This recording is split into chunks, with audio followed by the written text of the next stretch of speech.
Welcome back to The Ed Show. Thanks for joining us tonight. Earlier today, Banking Committee Chairman Chris Dodd laid out a financial reform bill that everyone admits has been watered down to win Republican votes. If you want to see how the bill lost its teeth, just look at the fine print. For examples, the bill creates a consumer protection agency to be a watchdog on credit cards and mortgages, but it would be inside the Federal Reserve, not an independent agency. It allows shareholders and company boards to vote on executive compensation, but those decisions are not binding.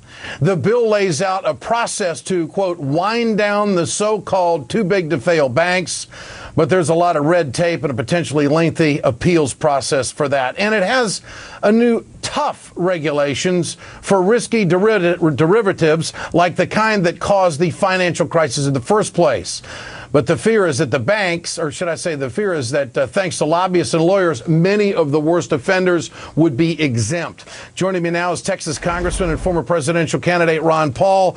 Congressman, good to have you on tonight. From what you know of this bill, does it go far enough? I know that you and Congressman Grayson have got a bill up there to audit the Fed, but what about this Consumer Protection Agency being an arm of the Fed? What do you think?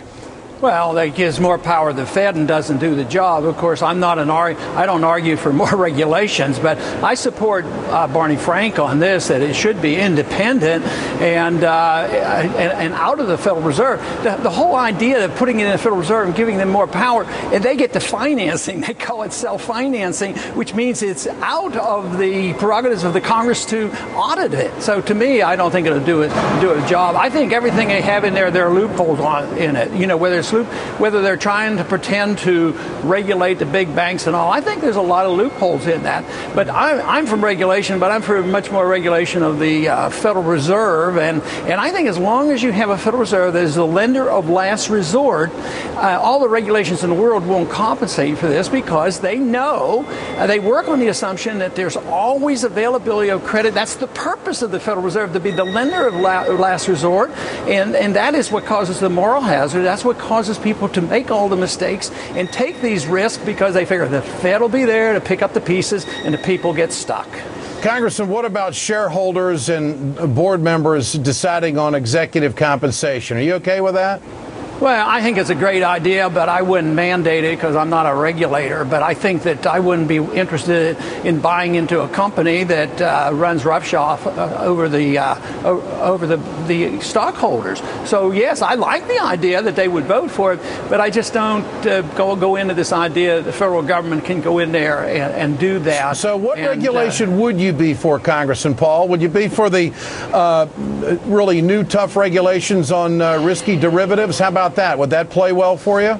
Well, you know, this Volcker rule I sort of am sympathetic with, you know, to say that some things can't be put in there because they would be vulnerable to the FDIC insurance.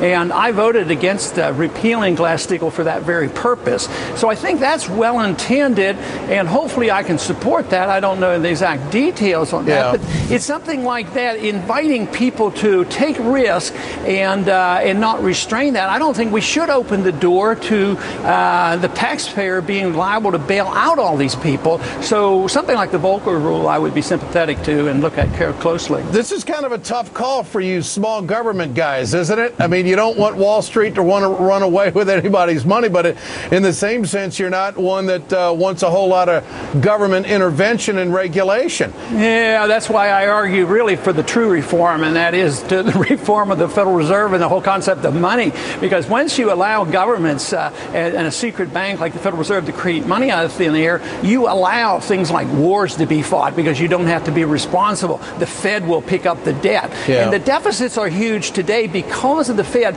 If people are worried about a $2 trillion increase in the national debt this year, it couldn't happen if you didn't have the Federal Reserve to be the lender of last resort to the politicians for whatever reason. But there's a collusion here. The conservatives like to do it to fight wars. Liberals like to do it to have unlimited welfare. And therefore, the Fed it benefits both the conservatives and the liberals, and it destroys the money ultimately, and that's why I'm so interested in looking at the Fed in detail. Congressman, good to have you on with us tonight. Thank you. Ron Paul from Texas. Coming up.